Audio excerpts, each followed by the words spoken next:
No, I choose people who don't want to be written about, on the Right. whole, whose lives are shrouded in mystery and they want to hide their secrets. And I just love digging away to find out what they don't want us to know. I wrote 4 years ago a book about Prince Charles, and it was a story about how he had rehabilitated himself after Diana's death and how Camilla also had to be rehabilitated, and it was a number one. It was a fascinating story. So when Meghan came along into the scene, I just thought, this is fascinating. How is this going to play out? To tell the truth, I spoke to very few friends of Meghan because she put a fatwa on anyone talking to me who she could. So I sent off dozens and dozens of emails to her friends, and most of them didn't even reply. And obviously I spoke to her father, who loves her still very much, and said, in the end, whatever she is, she's still my daughter. You can't beat the real story. I mean, that's the excitement of writing these sort of books, that in the end, nothing beats the truth, the real facts. Hey everyone, and welcome back to the channel.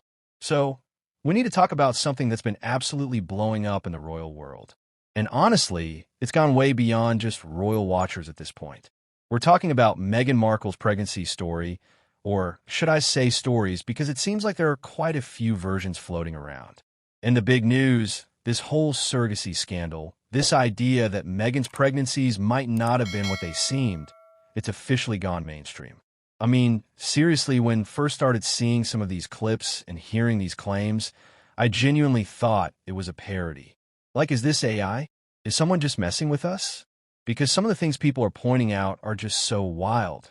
But then you start looking closer and you realize, wait, this isn't Al. This is actually what people are saying, and they're backing it up with some pretty compelling observation. One of the first things that jumped out at me, and no, a lot of you stomach looking fake, just the way it sat, the texture, the color difference, it just didn't look quite right to some people. And once you see it, it's kind of hard to unsee. Now, you know how every good fairy tale starts with once upon a time? Well, it seems like Meghan Markle's version of her pregnancy story starts with depending on which interview you watch. And that's a huge problem when you're talking about something as significant as having children. This is woman who, let's be honest, has a reputation for a narrative shift. We've seen it with her family, with her relationship with her father, and now it's front and center with her pregnancy. According to the public narrative, the Duchess of Drama, as some people call her, has managed to turn one of life's most natural, beautiful experiences, pregnancy, into something that feels more like a Netflix anthology series. One episode, it's all glowing motherhood, avocado toast, and picture-perfect moments. Then the very next episode, it's a near-tragic ordeal full of trauma and distress that no one could possibly understand. And even her biggest fans, the people who have stood by her through everything, are starting to whisper that the story keeps changing faster than the British weather. It's like Meghan Markle told the world she was a fraud, and maybe we all should have listened a little closer. Sources close to royal watchers joke that if you want to track Meghan's pregnancy timeline, you basically need a PhD in plot twists. One minute, she's nesting peacefully in the sunshine. The next, she's recalling some deep trauma that apparently only surfaced years later. It's a narrative roller coaster, and right in the middle of it all stands Tom Bower. Now, Tom Bower, if you don't know, is the biographer. He's not someone who's going to scream and shout and directly accuse anyone of anything. That's not his style. What he does is much more effective and arguably much more devastating. Bower Doku. He quietly highlights the details that just don't sit right, and then he lets you, the viewer, the reader, draw your own conclusion. Because sometimes the most shocking exposure isn't what's said out loud. It's what's left unsaid or what's presented in such a way that the inconsistencies just scream at you. And when it comes to Meghan's pregnancy story, let's just say that according to Bower's research, there's a whole lot more mystery than there is maternity. People online have been pointing out things like, remember that picture of Meghan at the Albert Hall? How many weeks pregnant was she supposed to be then? 8 weeks, right? But she looked like she was at least 5 months pregnant. That's a pretty big visual discrepancy right there. And then there are other things like her skin tone.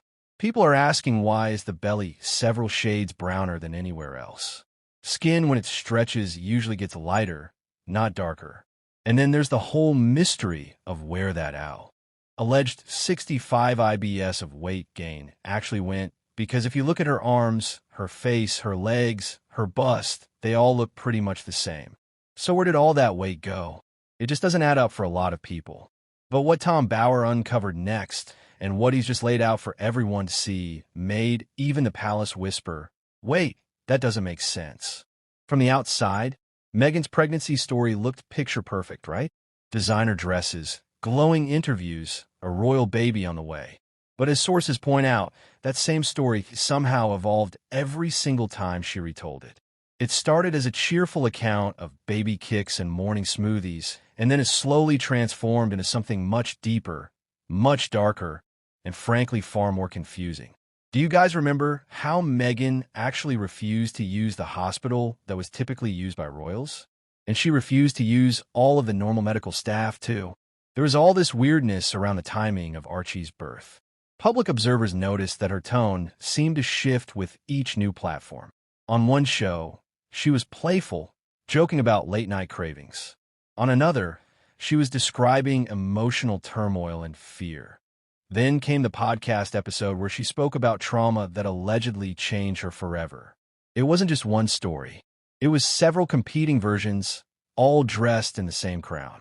And Tom Bauer, being the quiet investigator he is, doesn't shout inconsistency. He just places these stories side by side and lets those gaps speak louder than any accusation ever could. In his view, the issue isn't what Meghan said. It's how effortlessly her narrative seemed to adapt.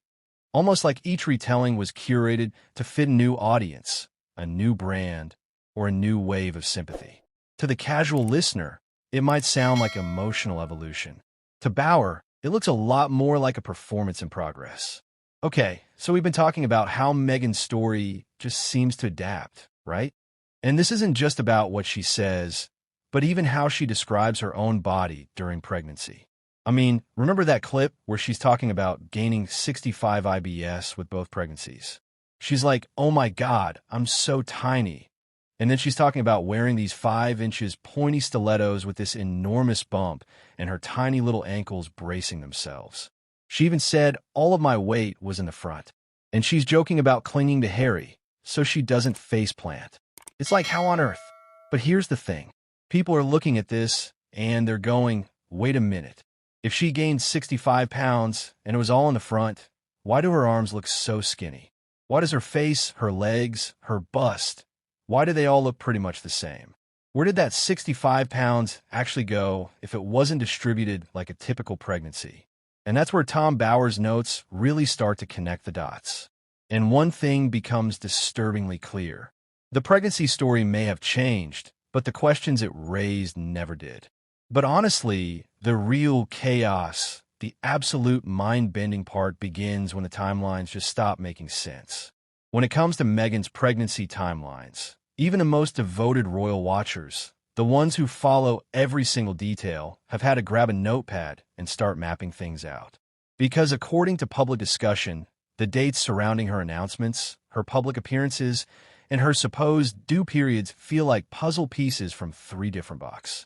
One minute she's described as newly pregnant in an interview that aired months after Archie was born. Another time she's recalling nesting during a period that just doesn't quite fit the palace calendar. It's like what?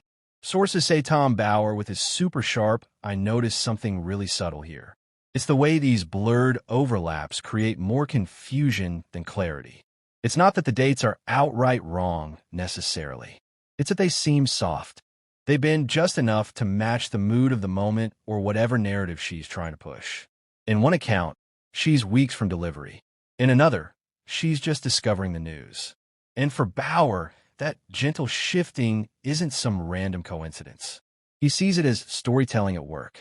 I mean, it's actually torture to listen to that woman now, because every other word out of her mouth to some people feels like a lie. None of it really makes sense when you start putting it all together. And observers online have absolutely turned these timelines into a digital detective board. They're circling headlines, comparing photos, questioning how official events could possibly align with supposed maternity stages. And while Bauer never points a finger directly, he does underline an uncomfortable truth. In royal life, details matter, especially when they don't align. To him, this isn't about some grand conspiracy. It's about consistency. Because when the calendar refuses to cooperate, credibility starts to crack. And once the dates begin to wobble, the next chapter, the medical mystery, becomes even harder to ignore. If the timelines made people raise an eyebrow, the medical details made them lean all the way forward. According to sources familiar with these Royal Watcher debates, Meghan's accounts of her hospital experiences read less like actual medical records and more like evolving screenplay. One story painted this calm, almost glamorous delivery, laughter, lighthearted moments, even a cheeky fast food stop. But then in later interviews, the same exact event became this whole dramatic tale of danger and distress, marked by alleged complications and medical urgency. And this is where it gets really wild. There's a doctor who's come out and said there is no way on earth that any doctor would allow a woman with a geriatric pregnancy high risk and with 2 epidurals to leave the hospital within an hour of giving birth. Even casual viewers, not just the hardcore Royal Watchers, started noticing this pattern. Every time she retold something, it seemed designed to get a specific reaction, maybe admiration or pity or even outrage. The story wasn't just about being pregnant anymore.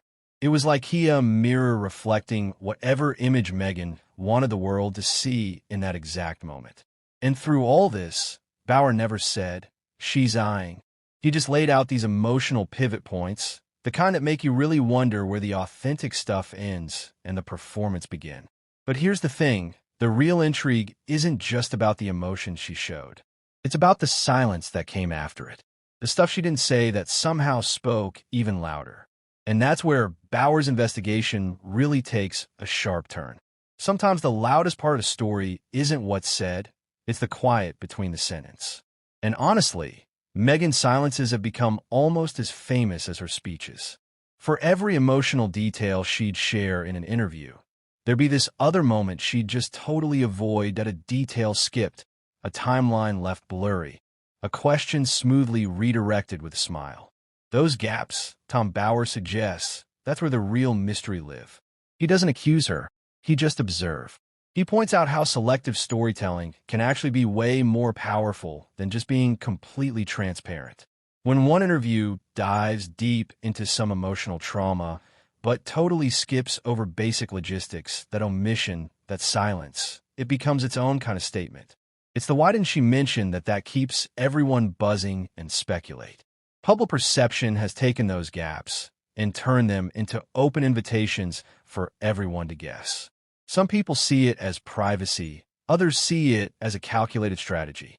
Either way, the result is the same. Those unanswered questions echo way louder than any confession ever could. Bauer calls this the art of narrative restraint, where what's left unsaid actually carries more weight than any headline. In the world of royal storytelling, silence can be a shield or it can be a performance. And Meghan, whether she means to or not, has mastered both. But while silence creates mystery, Bauer's next discovery shows how he uses that very quiet to build something even more potent. Doubt without accusation, exposure without blame. And that's where you really see his genius. Tom Bauer doesn't shout. He doesn't point fingers. He just lays out the facts one after another, and then he lets the silence between them do all the heavy lifting. His approach is almost surgical. He's not calling Meghan dishonest. He just shows you enough inconsistent, enough things that don't line up to make you start wondering yourself. It's such a precise method that apparently even legal experts are impressed with how he walks that super fine line between exposing something and actually defaming someone.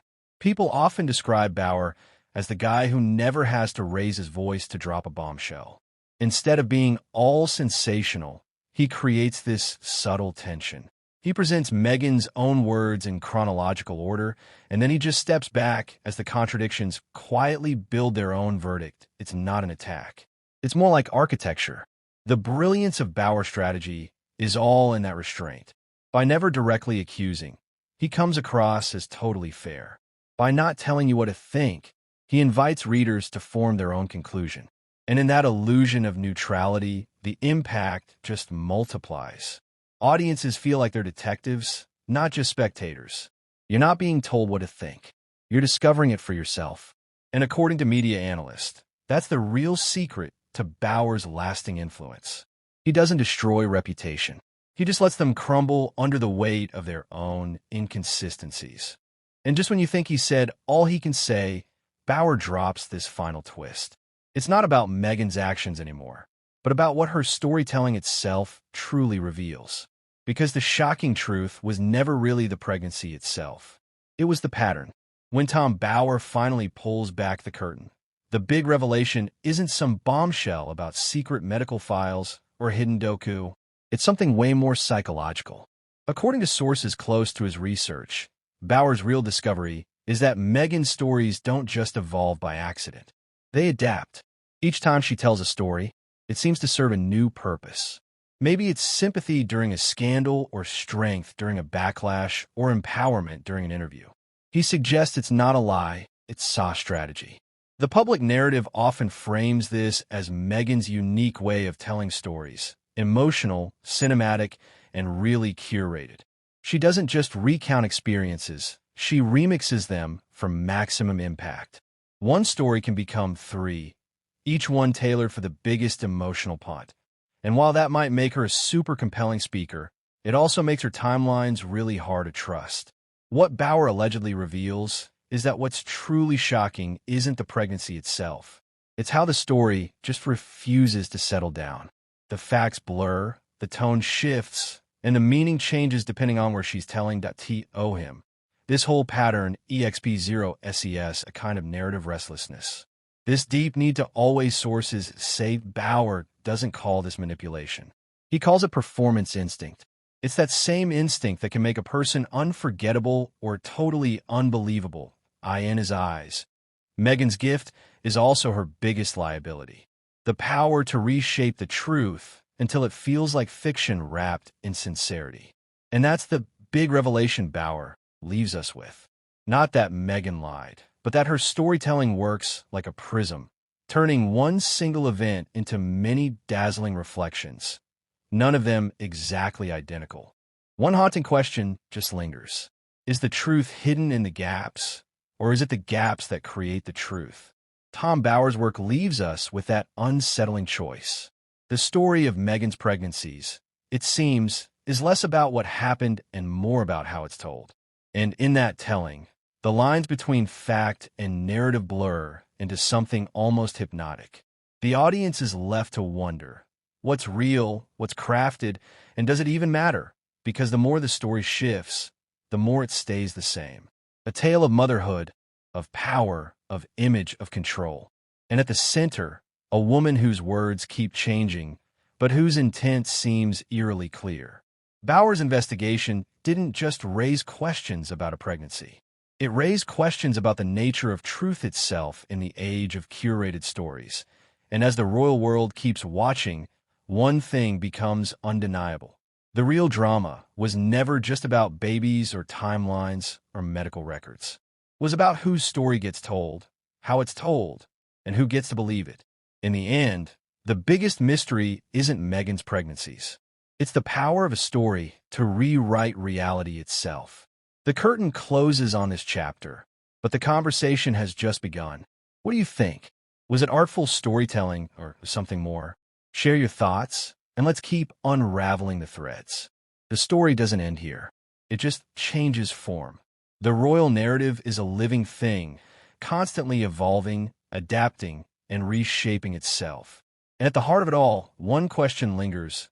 What's real, and what's just a really good story? The audience is left to wonder, to speculate, and to decide for themselves. The investigation into Meghan's pregnancies may be over, but the conversation has just begun. The public is still buzzing with questions, theories, and opinions. And as the story continues to unfold, one thing is certain. The truth is far from simple. It's complex, it's messy, and it's open to interpretation. So what's next? Will there be more revelations? More interviews? More denials?